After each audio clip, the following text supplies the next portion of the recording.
ওঠো সাজিদ, আজ তোমার রোজা রাখতে হবে না?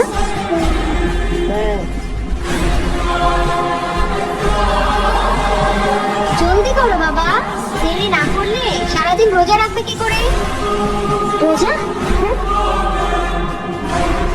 আরে সাজিদ, তোমার সেহরি।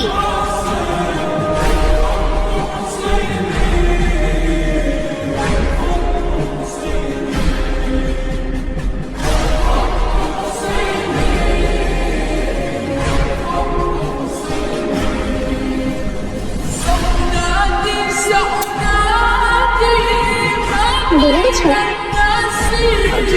জলদি করো, সেহরির সময় হয়ে গেছে। এখন সেহরি না করলে সারাদিন রোজা রাখবে কি করে? কাঁদছো কেন? এটাও এনেছি তো। হাজি সেলিম চাচাকে বলো ইফতারের জন্য আমাদের বাসায় আসতে হবে।